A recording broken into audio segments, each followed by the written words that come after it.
Isaac Albéniz Tango is a hidden gem of the piano repertoire. It is full of surprises but is often misjudged because of its title. In this video, we show you the sophisticated rhythmic, harmonic, and melodic techniques that make this piece worthy of 5 hammers, and why understanding these techniques allows you to hear the tango in a whole new light. We also demonstrate that while the Argentine tango is by far the best known of its kind, Albéniz certainly had a different model in mind. For pianists who want to bring this piece to life, this video is the best guide. And for jazz musicians, we clarify a few details that may seem familiar but can lead them astray. The Tango from Isaac Albéniz Suite España is a gem that makes unusual use of compositional levels that otherwise have little formative significance for the music's architecture. Delicate rhythmic interweavings, combined with originally layered ornaments, play an important role here.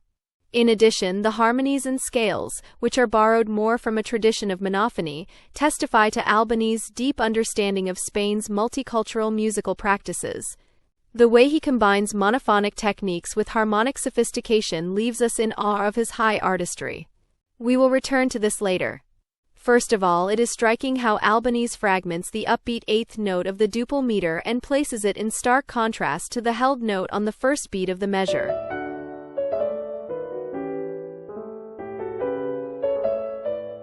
In doing so, he seems to adapt a gesture from the cante jondo, the original form of flamenco singing. The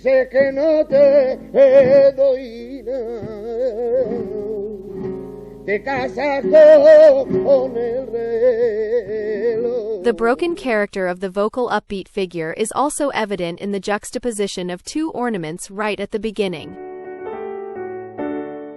They already define the mood of the piece.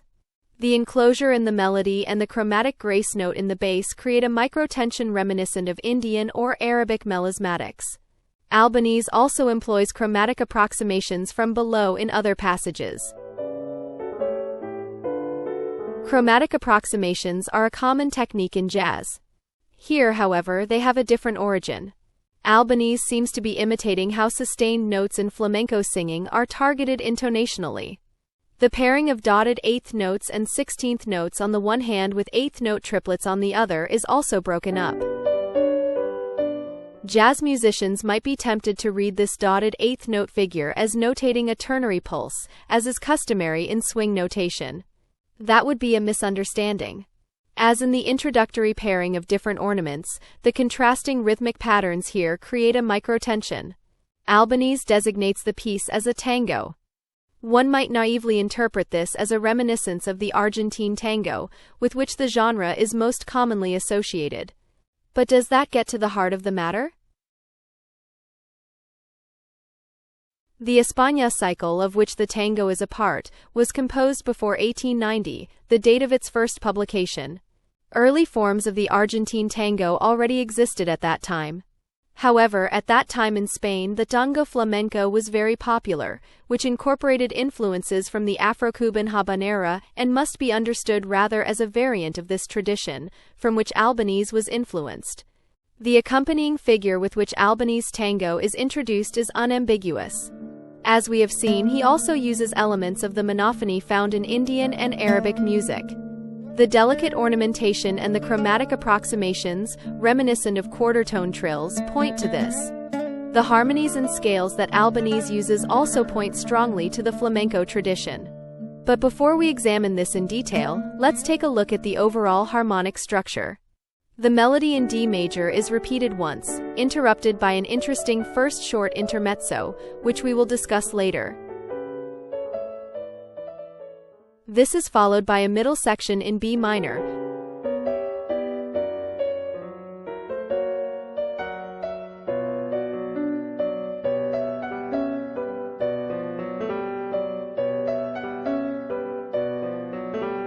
followed by F sharp major.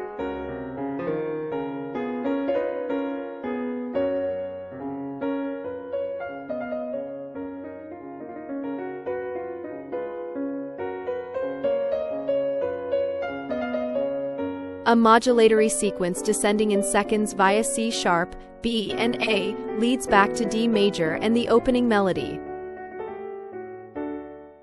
Via B-flat major and G minor 1-5 cadences and a descending fifth sequence, we finally reach the end.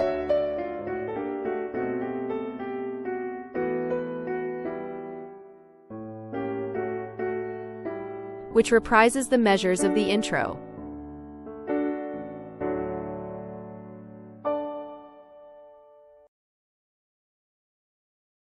A word about the aforementioned interesting first intermezzo.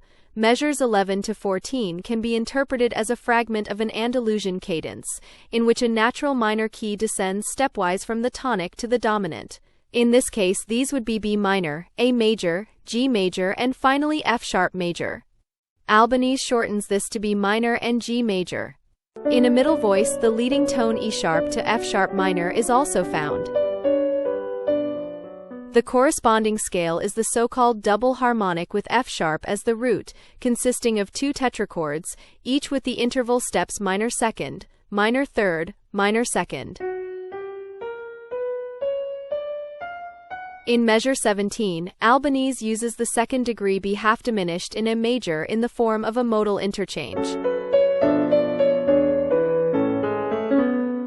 The corresponding scale is a Locrian with a raised second degree.